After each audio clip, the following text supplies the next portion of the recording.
Porteira aberta, seja bem-vinda, bem-vindo ao podcast do Patrone, espaço para falar do agro com quem entende. Quase 28 bilhões de reais.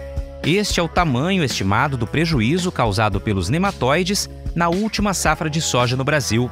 O número é impressionante e tem crescido a cada ano agrícola, revelando que é preciso aumentar ainda mais a atenção destinada a este problema. Alerta reforçado pela nossa convidada, que afirma: se o manejo no campo não melhorar e não for adotado por mais agricultores, as perdas acumuladas pelo mesmo motivo nos próximos 10 anos poderão ultrapassar a casa dos 374 bilhões de reais. Quem ouve a Cláudia Dias Arieira falando sobre nematóides não imagina que foi por acaso que a paranaense encontrou-se com a nematologia. Sem vínculos próximos com a agricultura, escolheu a faculdade de agronomia simplesmente por gostar de plantas. O caminho seguido dali em diante é um dos assuntos do bate-papo com a atual vice-presidente da Sociedade Brasileira de Nematologia, que além de professora, também é pesquisadora, com mais de 2 décadas de estudos sobre manejo integrado de nematóides. Considerada uma das referências nesta área no país, diz que é preciso maior conscientização sobre os impactos causados pelos nematóides e maior atenção quanto à importância do cuidado com o solo.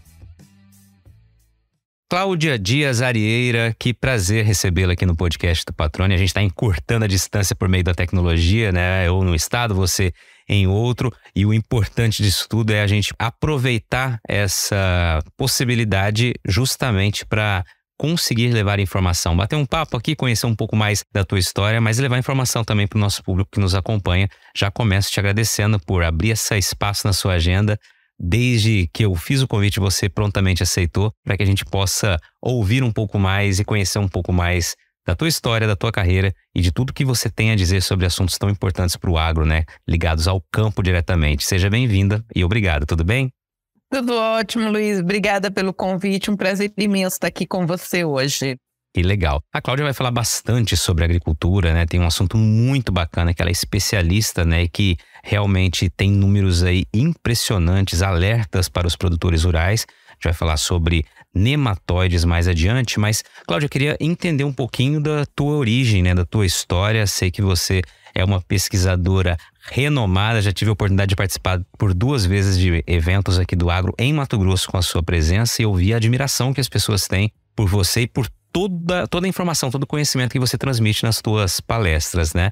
E claro, isso tudo tem uma origem. Vamos começar então entendendo um pouquinho, conhecendo um pouquinho, melhor dizendo, da tua história. Quem é a Cláudia Dias Arieira?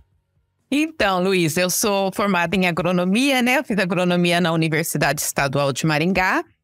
E durante a graduação, na verdade, eu trabalhei mais com a parte de entomologia do que com nematóides, né? Porque não havia um nematologista na minha instituição. Na sequência, então, eu fui para fazer o mestrado, fiz na Universidade de Maringá mesmo, né, onde eu tinha me formado. E então eu fui para a Universidade Federal de Viçosa, onde eu fiz o meu doutorado daí já na área de fitopatologia e sempre trabalhando então no mestrado e no doutorado com manejo de nematóides. Terminando, eu já ingressei na Universidade de Maringá novamente. E aí, como docente, né? Então, a UEM é a minha casa de formação e de atuação. Ai, que legal. Mas agora vamos um pouquinho lá para trás ainda, né? Como começa a tua relação com o campo, né? Você está numa região que também respira agricultura, assim como aqui eu estou em Mato Grosso. Como começa a relação e como vem esse desejo, né? Essa vocação para buscar a faculdade de agronomia, né? Pela qual você se formou e começou a tua história profissional ali? Luiz, minha história é um pouco diferente, foi muito ao acaso. Ou eu ia para a área de biológica, ciências biológicas, né? Ou agronomia, porque eu gostava de trabalhar com a parte de plantas mesmo, né? Já tinha essa afinidade pela área de plantas e eu nunca fui muito da área de exatas, né? Gostei sempre dessa área de biologia, de botânica, de fisiologia, bioquímica. Então foi meio ao acaso. Eu fiquei entre fazer agronomia ou ciências biológicas. E acabei optando, então, pela agronomia realmente ao acaso, porque minha família não tem histórico de produtores, né?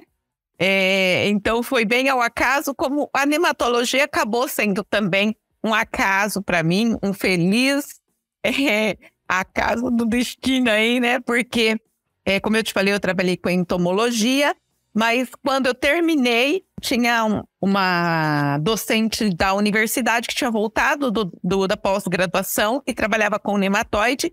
Então, eles me convidaram, se eu não queria fazer mestrado na área de nematóides, né? Eu tinha sido estagiária do laboratório, também monitora lá na fitopatologia, e eu comecei dessa forma. Então, tanto a escolha do meu curso, quanto a escolha da minha especialização, foi meio que o destino, parece que me colocou ali, né, Luiz? Que legal, né? E o destino fez certo, né? Ou melhor, você aproveitou o que o destino indicou, né? E trilhou ali uma carreira muito próspera e muito, muito bacana, né? Tem trilhado, né? E realmente fazendo a diferença nessa área. Agora, você disse que seus pais não tinham, né, nenhuma relação mais próxima com o campo. Você é natural do Paraná mesmo, de Maringá? Eu sou natural do Paraná, né? De uma cidade pequena, e morei também por um período no Mato Grosso do Sul, aqui próximo, em Vinhema, né? Então, eu sou daqui dessa região de solo bem arenoso, que é a região que eu gosto de trabalhar com manejo de nematóides, né? Então, eu sou da região mesmo, próximo a Maringá. Que legal. Qual que é a cidade? Qual que é o município? A cidade chama Terra Rica, um município que eu nasci e cresci. Porque eu me mudei para o MS, mas depois voltei para a mesma cidade. E eles moram lá até hoje. Ai, que legal. E aí você falou que gostava de plantas, né? Você conseguiu identificar, você se lembra de onde surgiu esse interesse, essa vocação para trabalhar com plantas? Ter os primeiros sinais ali de que você gostava realmente dessa área e que deveria seguir a carreira profissional focada nisso? Na verdade, assim, não de forma muito forte, mas assim, meu pai chegou a ter sítio, apesar dele não ser também, não ter uma aptidão muito grande para isso, né? A gente teve bicho da seda, um pouco de café por pouco tempo, né? E depois para um pouco mais da área de pastagem. Mas assim, eu sempre gostei de ajudar a cuidar das plantas, mesmo em casa, da parte de flores, né? Sempre eu cuidava de jardim. Então mas assim, não era uma coisa que eu era, fissurada. Eu gostava também, cheguei a pensar em fazer medicina veterinária, né? Depois eu vi que eu não tinha muito jeito com sangue, com ferimentos, essas coisas. E desistir, então, eu gosto dos pacientes que não sangram, Luiz. São as plantas. Muito bom. É um ótimo motivo para não escolher aí a veterinária, então, né? No final, a gente vira médico, né? A gente trabalha com doenças, mas em plantas. Então, sangra, não grita, não tem nada.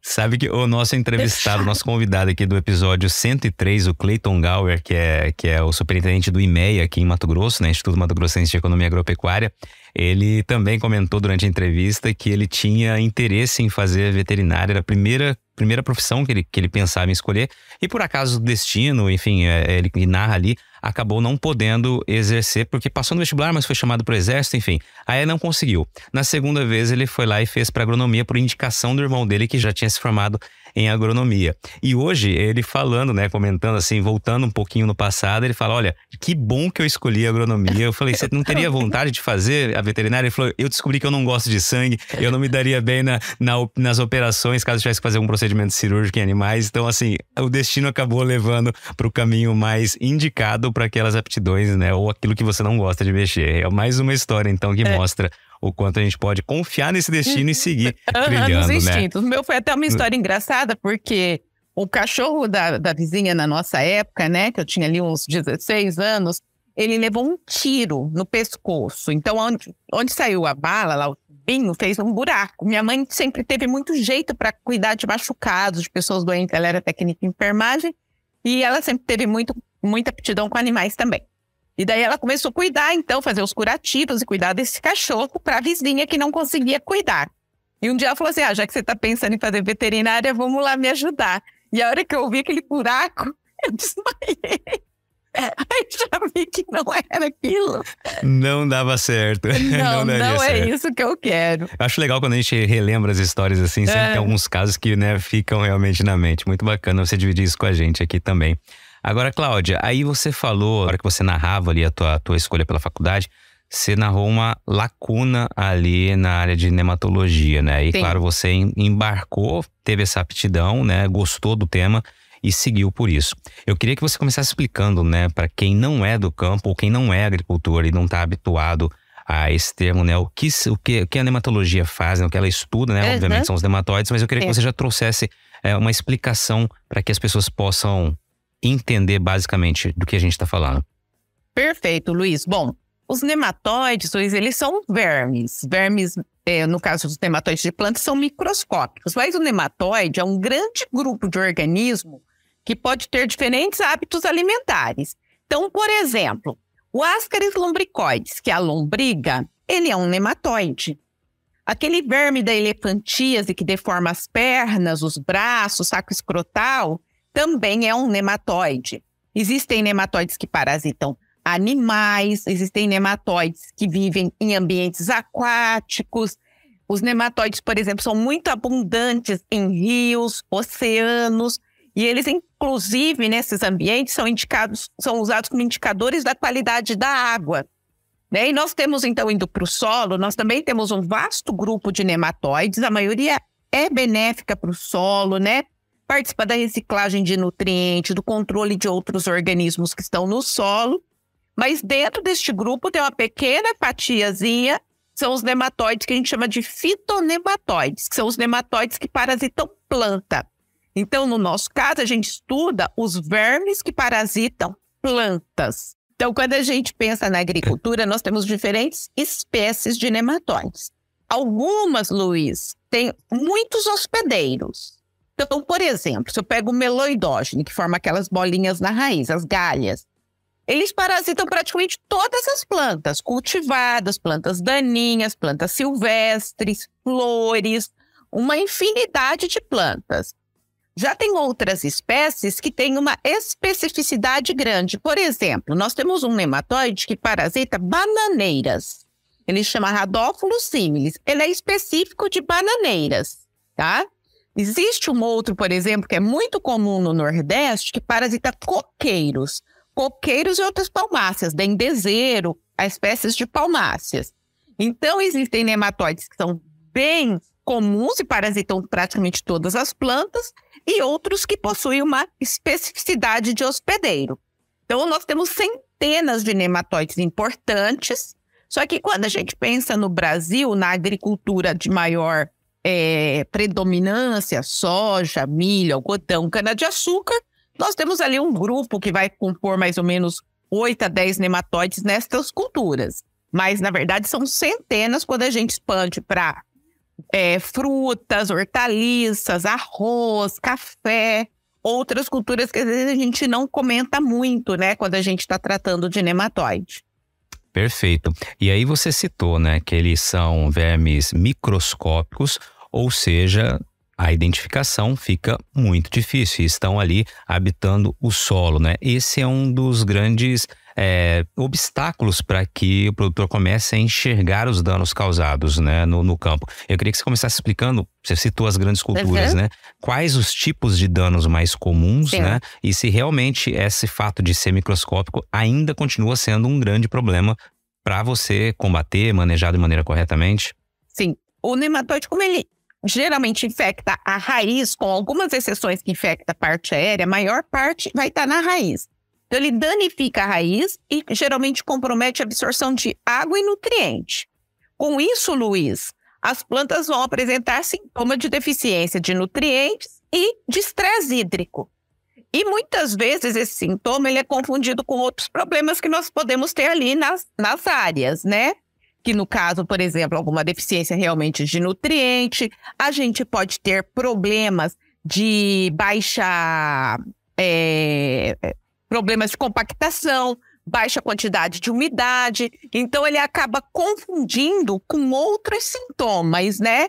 E por isso, algumas regiões, os produtores estão muito cientes já do problema, né? O cerrado, o produtor, ele tem um conhecimento melhor do problema, mas algumas regiões, por exemplo, no sul, o produtor muitas vezes pensa que é problema realmente de fungo de solo, de fertilidade, de compactação, e aí passa despercebido até que as populações cheguem a níveis que já estão bastante elevados e que aumenta muito o custo para o manejo, né? E os nematóides, como eles se movimentam muito pouco ali no solo, a característica dele é formar manchas.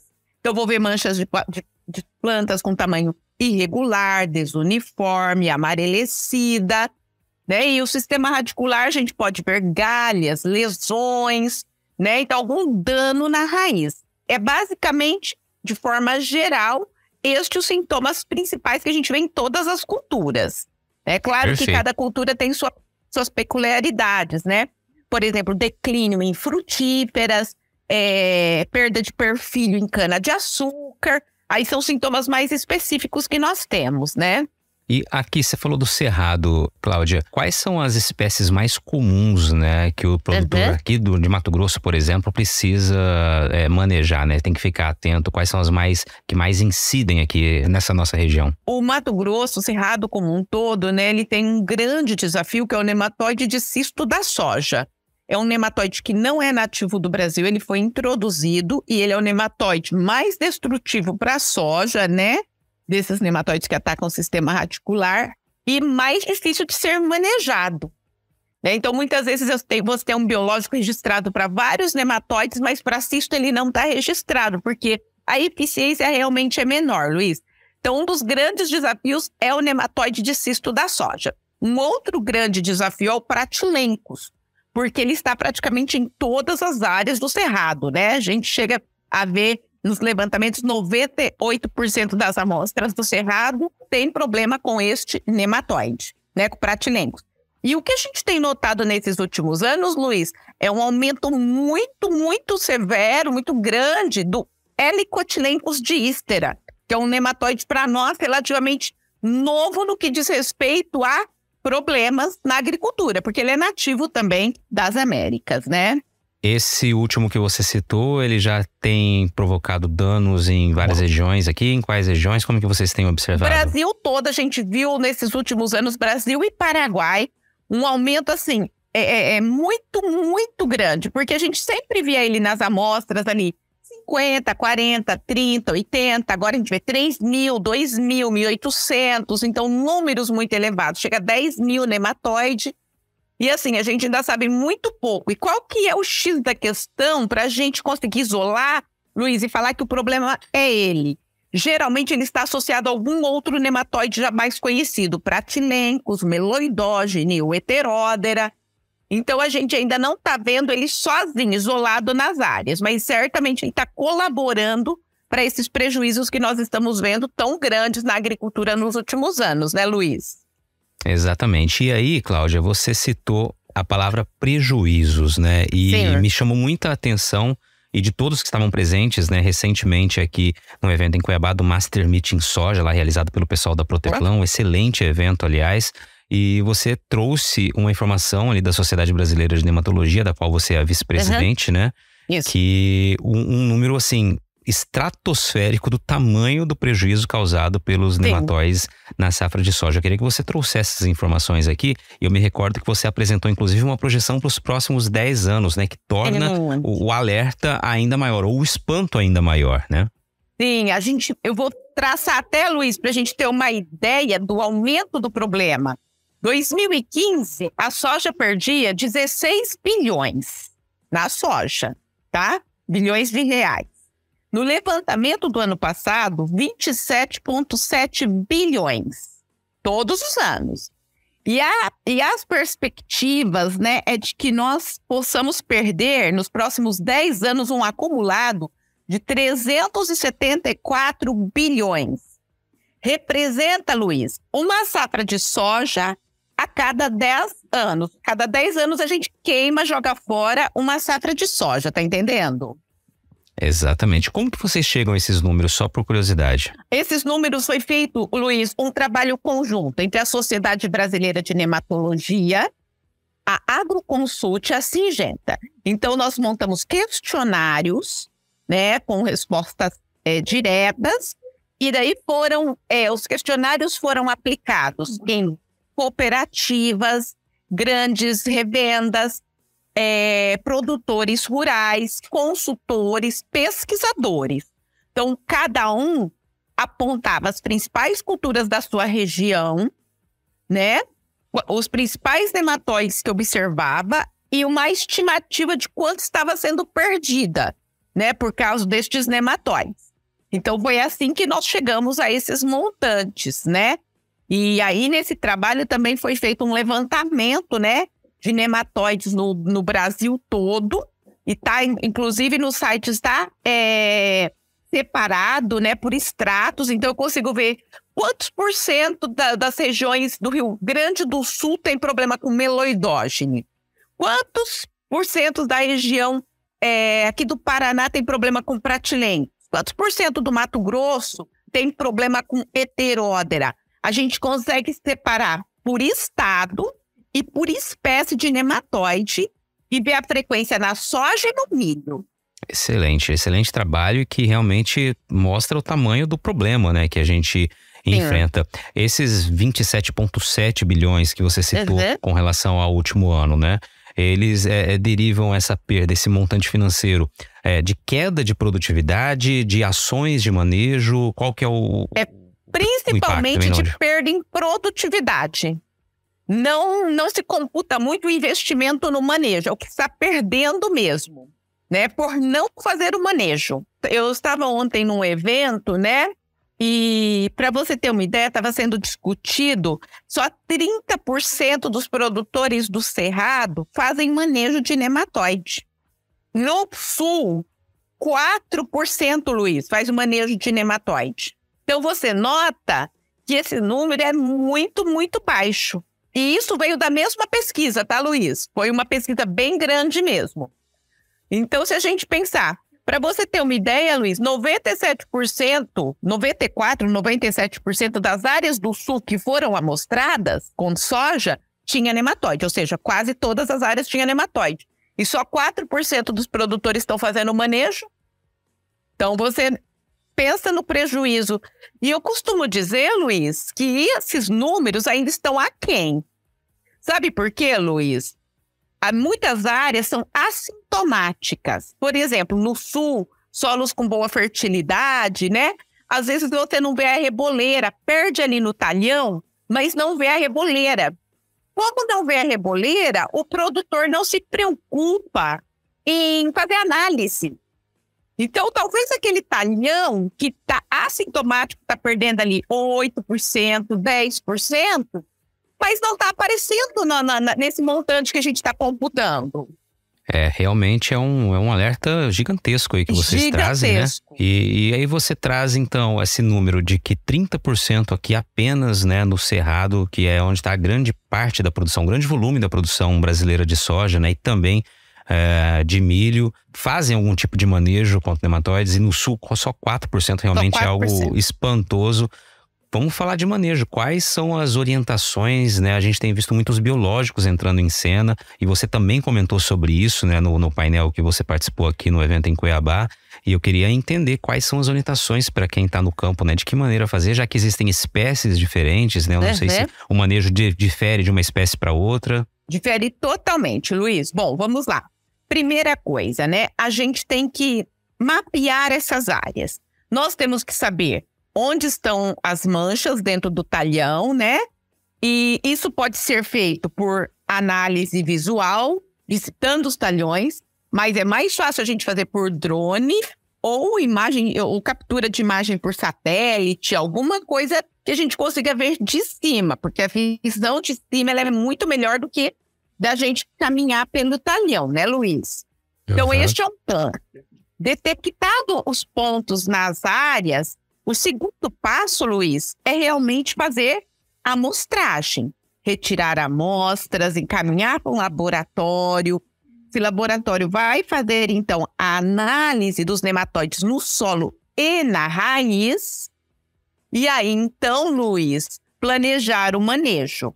Então, não tem como eu manejar, Luiz, sem saber quais são os nematóides. Por quê? Primeiro porque passo. Eu vou usar... Primeiro passo. Primeiro, porque eu tenho que saber... Vamos supor que eu vou escolher uma cultivar resistente. Ela vai ser resistente a um nematóide ou outro nematóide. No caso do nematóide de cisto, a uma raça ou outra raça. No caso de químicos, existem químicos que são registrados para determinados nematóides. biológico, a mesma coisa. Existem biológicos que são muito específicos para controlar determinadas espécies. E o manejo cultural, se eu vou fazer uma rotação de cultura, colocar uma espécie que não multiplica tão bem, mais uma vez eu preciso saber a espécie que está ali presente, Luiz.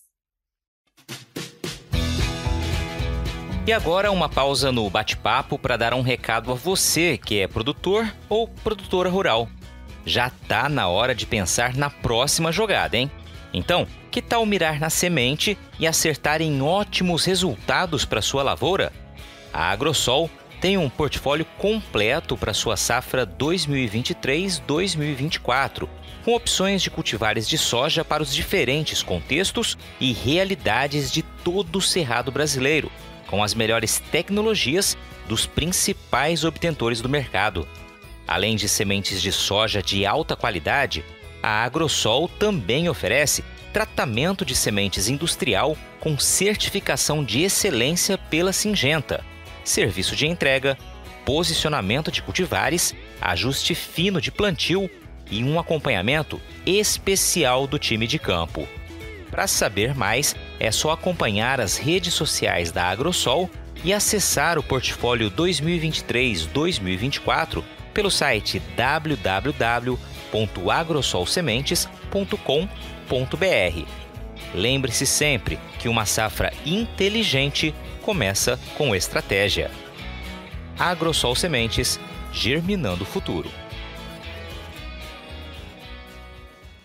Feito esse primeiro passo, né, que é fundamental, evidentemente, você traça um diagnóstico da tua área, da tua realidade, quais são os problemas, os desafios que você vai encontrar. Qual seria o passo seguinte na avaliação que vocês fazem?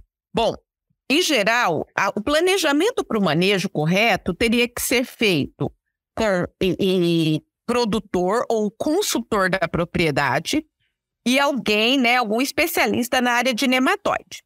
Porque, às vezes, Luiz, o problema não é só o nematóide. Às vezes você tem um problema de solo com baixa fertilidade, falta matéria orgânica. Por exemplo, os nematóides costumam causar muito mais prejuízos em solos de baixa fertilidade, solos compactados, aonde eu tenho uma restrição do volume de sistema radicular, né, Luiz? Tenho poucas raízes debilitadas. Então, qualquer população de nematóide que estiver presente ali vai acabar prejudicando aquela soja, né? Então, o ideal de planejar o manejo, Luiz, é conversar para a gente não pensar só no manejo de nematóide. Eu costumo dizer que a gente está errando muito e perdendo muito, Luiz, porque a gente está pensando no nematóide isoladamente. E muitas vezes, quando eu cuido do sistema de produção, eu convivo com o nematóide que está ali presente, investindo muito menos em manejo. Hoje, Luiz, por exemplo, a gente vai falar da rotação. Nenhum produtor vai querer tirar a soja do sistema. E a gente também não indica, só em casos extremos a gente indica a retirada da soja. Só que a nossa limitação é que também não quer ser retirado o milho do sistema. Então, quando eu penso, o que aumentou tanto o problema de nematóide no Brasil, né? O que aumentou o problema de nematóide no Brasil é comida o tempo todo. O nematóide, a gente tem soja, milho, soja, algodão, soja, trigo, são os sistemas mais comuns quando a gente pensa no Brasil todo. Em algumas áreas, o produtor não planta nada e deixa em pousio. Aí tem plantas daninhas, que também são suscetíveis. Então, num país tropical, onde o clima é favorável para o nematóide, se eu tiver comida o ano todo, ele se multiplica o ano todo. O nosso grande desafio, Luiz, é retirar a comida do nematóide, tá entendendo? Esta seria a melhor estratégia para controlar nematóide. A partir do momento que eu tirar a comida, ele morre de fome. Esse é o principal redutor de nematóide. Então, seria a rotação de cultura ou o uso de plantas resistentes. Eu falo assim, nós temos 2 pontos para reduzir nematóide, rotação de cultura e planta resistente. E 2 técnicas para proteger a planta, controle químico e controle biológico. Perfeito. Agora, o ideal é o quê? É eu casar esses métodos de controle. No mínimo 2 deles. Então, eu vou usar uma cultivar resistente com controle químico, ou uma cultivar moderadamente resistente com controle biológico, químico, uma planta de cobertura com um biológico, uma soja que é suscetível com químico e biológico. Então, sempre a gente tenta casar 2 métodos. E um ponto importante, Luiz, você não vai chegar numa área e falar para o produtor, tira o milho da área total. Não vai, a gente não vai fazer isso, né? Então, ou tira o milho daqueles talhões mais comprometidos e vamos trabalhar com uma planta mal hospedeira. Vai depender do nematóide, eu posso usar uma braquiária, milheto, sorgo, uma crotalária, uma série de culturas em função das espécies e da região. Também não dá para eu indicar algumas culturas em determinadas regiões, né, Luiz? Então, o primeiro passo que a gente fala assim, a gente vai falar para tirar o milho de alguns locais mais críticos. Ou então eu nem tiro o milho, Luiz. Eu agrego algo ao milho. Eu ponho milho com braquiária ou milho com crotalária, por exemplo. Porque daí eu tenho milho, que vai me dar o retorno econômico, mas eu tenho uma planta que ajuda a controlar o nematóide. Tá entendendo? Essa aqui Perfeito. que é o manejo inteligente. Só que daí, o milho, como ele é muito suscetível, eu falo, o milho é o nosso grande vilão da nematologia, né? Porque o milho ele é uma planta relativamente tolerante. O que é uma planta tolerante, Luiz? É aquela planta que o nematóide está multiplicando, mas ela não perde em produtividade. Então, eu tenho uma ideia de que o milho não está aumentando o nematóide, porque ele está produzindo. E aí que é o nosso grande erro, Luiz, porque nós estamos aumentando a população de nematóide para a soja ou para o algodão, para a cultura que vai vir na sequência depois do milho. Então, ali nós temos um grande problema. Então, eu falo assim, hoje, todo o milho que entrar numa área que tem nematóide, não importa se a população é alta, baixa, ele deve estar tratado. Ou químico, se tiver produto químico registrado, ou biológico, né? Eu, na segunda safra, eu gosto muito de trabalhar com os biológicos. Então, colocar um biológico associado ao milho e a braquiária. No caso, se eu for por braquiária, também pode colocar o biológico, né? Excelente, Cláudia. E aí você trouxe uma ampla explicação e contextualização, né, do manejo, como ele deve ser feito e dos desafios mesmo de convencimento, eu vou usar essa palavra, né, de você tirar uma cultura e colocar outra.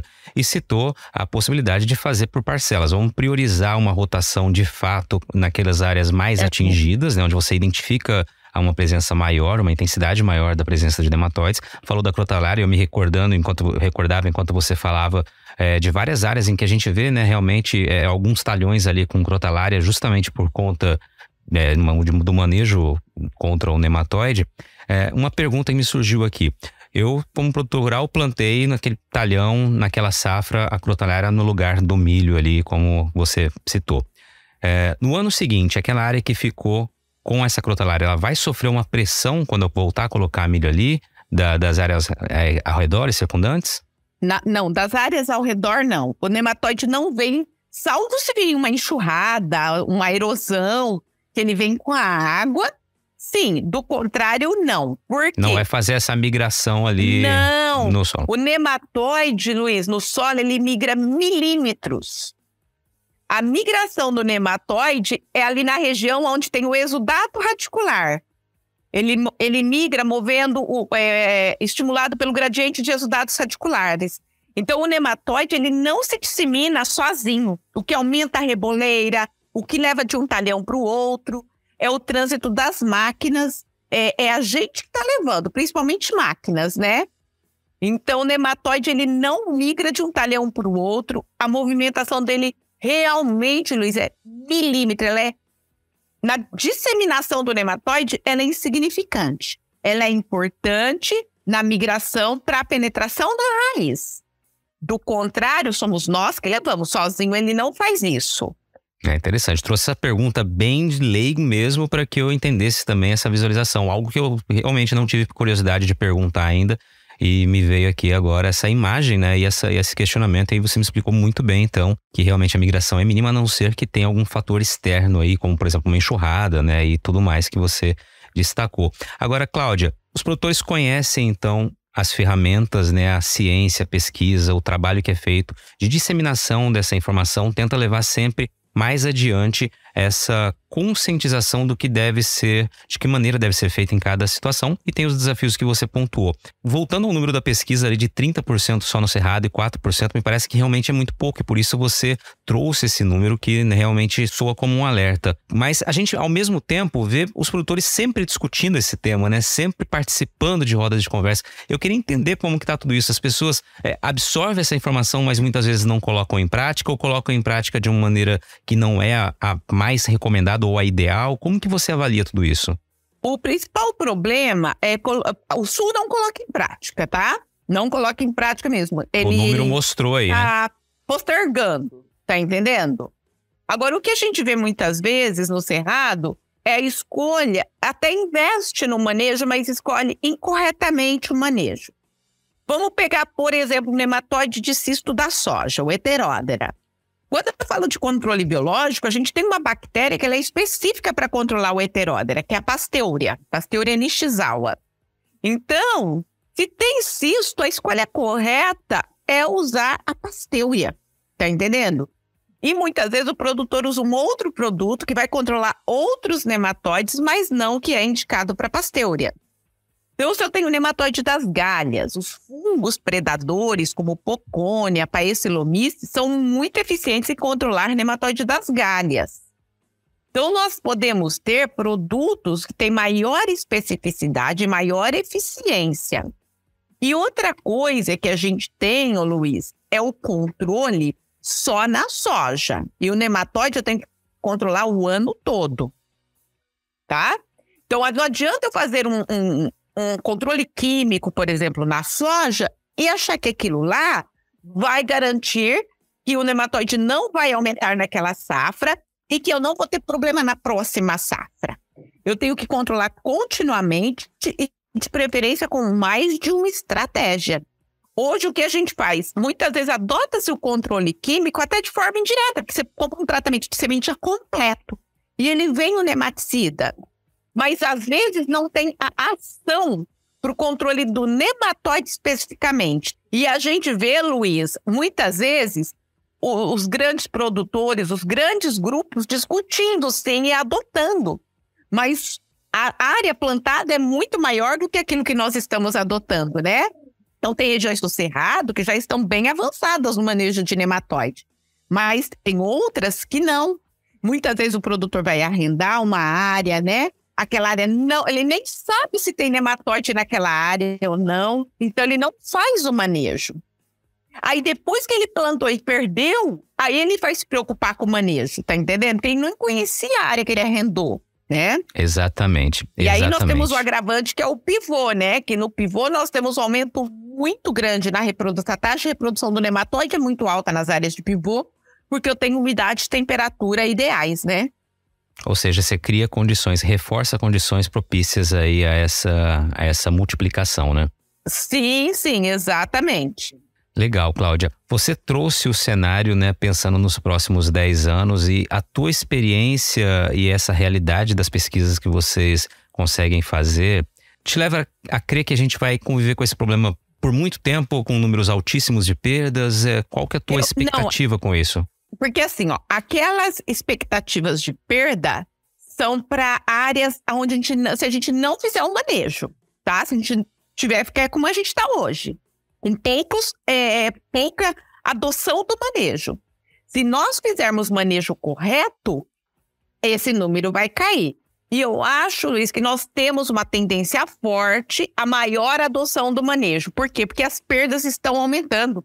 Então, tem muitas áreas de soja que não conseguem produzir aí 30, 40 sacas de soja. E aí, o produtor está desesperado. Agora, ele quer manejar e eu vejo o produtor adotando todas as estratégias que a gente tem. Ele vai tirar o milho, ou ele vai fazer um milho com crotalária, com braquiária, dependendo da área, ou ele põe um milheto, ou ele está fazendo mix de cultura. Aí ele entra com uma soja com resistência, ele trata essa soja com química, ele trata o sulco com biológico. Então, aí ele adota. Eu costumo dizer assim, o problema é que tem alguns que faz tudo e outros que não fazem nada. Mas eu acho que nós vamos ter uma redução dos prejuízos devido à adoção das medidas de controle. Muito bem, e é por isso que o alerta é tão importante, né, Cláudia? Você realmente disseminar o conhecimento como você faz em entrevistas, nas aulas, em palestras, né, em eventos, mas sempre trazendo esse alerta. Você leva o conhecimento, leva a ferramenta, né, as possibilidades de ferramenta de manejo, mas leva o alerta, porque o alerta é que realmente chama muito a atenção. E aí, claro, enquanto aquele produtor não está sentindo na pele ali as perdas, né? Felizmente, ele percebe que outras pessoas estão e o problema vem se agravando e também começa a ser mais um disseminador da importância disso, né? A gente sabe que no campo funciona muito assim, como em qualquer outra região, né? É o boca a boca ali, né? Que vai realmente fazendo muita eficiência, né? Exato. Eu falo, a palavra é conscientizar, né? Porque a gente tem que levar a informação, conscientizar de que tem o problema, Luiz. Esse é o nosso grande desafio. Até parabenizo você pelo podcast, né, por trazer esse tema, porque a palavra da vez é conscientizar. E não tem outra forma de nós conscientizarmos, senão fazer esses trabalhos de alerta, de levar a informação, de dizer para o produtor estar atento. Está perdendo, o talhão está com baixa produtividade. Se você tem uma soja com potencial para produzir 100 sacas, numa área que pode entregar 100 sacas, ela não está entregando, tem alguma coisa errada. Né? Você não pode estar satisfeito se você tem um potencial para produzir 80, produzir 60. Alguma coisa está errada. Ah, mas produziu bem, mas pode produzir mais. Né? Então, quem é o meu limitante? Então, é este trabalho, é meio de formiguinha, Luiz, que vai levar a informação e o produtor vai ficar mais atento. E outra coisa, eu falo assim, ó, nematóide, quanto mais cedo a gente começa o manejo, menor é o investimento. Uma coisa, eu tenho que fazer um tratamento químico, escolher uma cultivar. Outra coisa é a gente ter que tirar milho, às vezes tirar soja do sistema. Então, você note que, assim, às vezes é uma ação pequena e às vezes eu tenho que fazer uma grande ou grandes ações para conseguir chegar ao mesmo resultado. Vai depender de como está aquele talhão, as perdas naquele talhão. Excelente, Cláudia. Conscientização é a palavra, concordo com você e pode sempre aí contar comigo, né, e com todo mundo que faz comunicação, pensando no fortalecimento cada vez maior do agro, de ajudar, ser mais um, né, condutor das informações que podem levar a resultados melhores no campo. Você está ouvindo o podcast do Patrone, agroinformação com quem entende.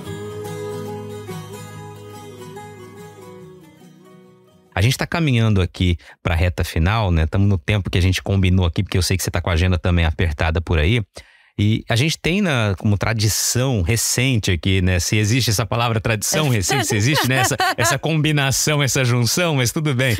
Uma tradição aqui do podcast, chegar na reta final e perguntar para aquele convidado, deixar um espaço, na verdade, para o nosso convidado, para que ele pense o seguinte, fale assim: Cláudio, eu queria agora que você me dissesse qual é aquela pergunta que nunca lhe foi feita na vida, né? E que você gostaria de ter a oportunidade de responder. Então, esse espaço aqui é para que você reflita e traga a sua mensagem. Algo que não te perguntaram, mas você gostaria de dividir com todos que estão ouvindo esse episódio. As pessoas não perguntam muito, Luiz, mas eu acho que... Mas eu falo. Sem perguntar mesmo. Ótimo. Que é o problema que eu falo, que eu comecei falando dele e vou finalizar falando dele. Nós estamos... por que meu manejo de nematóide dá tão errado? Porque nós não estamos manejando o sistema de produção. Nós estamos usando nematicida, químico e biológico, mas nós não estamos preocupados com o solo. E eu falo manejo de nematóide, não é o nematóide, é o solo. Então, nas palestras, é melhor usar químico e biológico. Qual que é o melhor químico? Qual que é o melhor biológico? Melhor tratamento de semente, melhor é o suco, melhor é isso, melhor é aquilo, melhor cultura para rotação. E ninguém pergunta sobre práticas culturais que possam ajudar no manejo do nematóide de forma indireta, né? Que é cuidar da saúde do solo, cuidar dos micro-organismos que estão no solo, né? Então, este é um ponto que eu sempre gosto de fazer um encerramento para a gente sair um pouco da zona de conforto, de só uso de produtos, Luiz, e cuidar do bem maior, que é o solo, né? Eu falo que é igual um corpo humano. Não adianta você fazer uma prática eu não tomo bebida alcoólica. Mas você come gordura, você não faz um exercício físico, você não cuida do açúcar.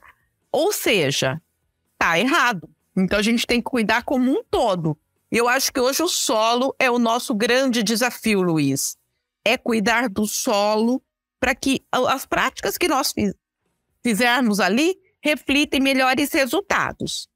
Então isso é uma coisa que quase nunca ninguém pergunta, né? Como que eu posso fazer para melhorar a eficiência do tratamento de nematóide? E aí, realmente é o solo. A falha nossa é não cuidar do solo.